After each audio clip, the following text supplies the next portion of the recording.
ನಿಮ್ಮಪ್ಪ ನಿಮ್ಮಮ್ಮ ನಿಮ್ಮಣ್ಣ ನಿಮ್ಮೇಲೆ ಪ್ರಾಣನೇ ಇಟ್ಕೊಂಡಿದ್ದಾರೆ. ನೀನ್ ಇಂಥ ಕೆಲಸ ಮಾಡ್ಕೊಳಕ್ ಹೊರಟಿದ್ಯಾ ಅಂತ ಅವ್ರಿಗೆ ಗೊತ್ತಾದ್ರೆ ಅವ್ರಿಗೆ ಎಷ್ಟು ನೋವಾಗಲ್ಲ ಹೇಳು. ನನ್ಗೂ ಮನೆಯವ್ರಂದ್ರೆ ಪ್ರಾಣನೇ ಅದಕ್ಕೆ.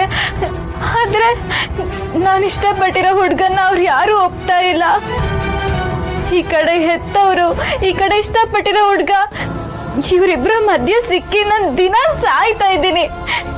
ಈ ತರ ದಿನ ಸಾಯೋದ್ರ ಬದಲು ಒಂದೇ ಸತಿ ಸಾಯೋದೇ ಬೆಟರು. ಬಾಯಿಗೆ ಬಂದಾಗೆಲ್ಲ ಮಾತಾಡ್ಬೇಡ ಶಾನ್ವಿ. ಚಿಕ್ಕ ವಿಷಯಕ್ಕೆ ಯಾರಾದ್ರೂ ಈ ತರ ಎಲ್ಲ ಮಾಡ್ಕೋತಾರ? ನಾನು ನಿಜ ಹೇಳ್ತಿದ್ದೀನಿ ಅದಕ್ಕೆ. ನಾನ್ ತರುಣ್ ಇಲ್ಲೇ ಬದುಕೋದಿಲ್ಲ.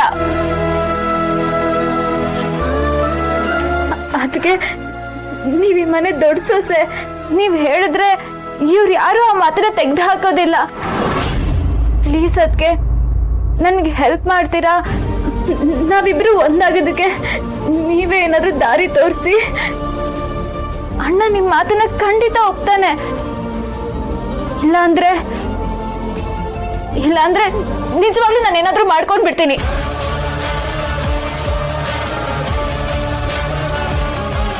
ಇದ್ಯಾವ ಕಷ್ಟದ ಸುಳಿಗೆ ನಾನು ಸಿಕ್ಕಾಕೊಂಡಿದ್ದೀನಿ. ಆ ಕಡೆ ಬಾಸ್ ನಂಬಿಕೆ, ಈ ಕಡೆ ಶಾನ್ವಿ ಪ್ರಾಣ. ನಾನಿವಾಗ ಏನ್ ಮಾಡ್ಲಿ? ಇವಳು ನಾನು ಹೇಗೆ ಉಳಿಸ್ಕೊಳ್ಳಿ? ಅದಕ್ಕೆ ಪ್ಲೀಸ್ ಅದಕ್ಕೆ.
ಶಾನ್ವಿ,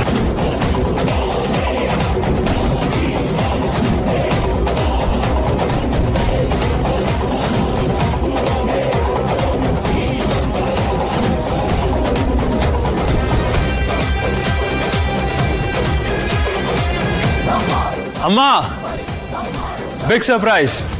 ಏನಪ್ಪಾ? We're officially married now.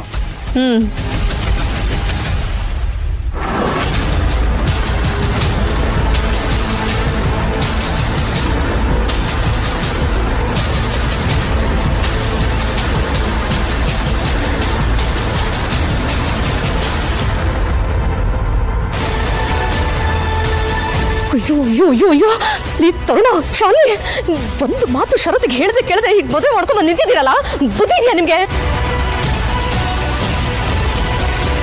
ಅಯ್ಯೋ ಪ್ರಾಣಿ, ಮದುವೆ ಈ ಬಂಧ ಅನುರಾಗದ ಅನುಬಂಧ.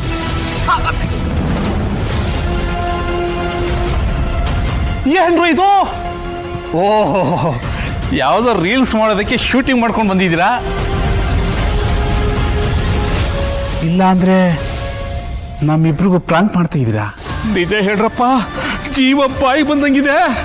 Calm down. ನೀವು ಯಾಕೆ ಸ್ಟ್ರೆಸ್ ತೊಂತಿದ್ದೀರಾ? ಶರತ್ ಕೋಪ ಮಾಡ್ಕೊಂಡ್ರೆ ಸಾರಿ ಅಂತ ಹೇಳಿ ಸಾರ್ಟ್ ಔಟ್ ಮಾಡ್ಬಿಡೋಣ. It's not a big deal. ಅಯ್ಯೋ ನನ್ನ ಮಗನೇ, ನಾಟ್ ಎ ಬಿಗ್ ಡೀಲ ಅಂತೀಯಲ್ಲೋ. ಮೊದಲೇ ನಿನ್ನ ವಿಚಾರದಲ್ಲಿ ಶರತ ಕೋಪ ಮಾಡ್ಕೊಂಡವನೆ. ಅವನಿಗೆ ತಿಳಿಸ್ದೆ, ಇವಳು ಕೊರಳಿಗೆ ತಾಳಿ ಕಟ್ಟಿದ್ಯಲ್ಲೋ, ಸುಮ್ಮನೆ ಬಿಡ್ತಾನಾ?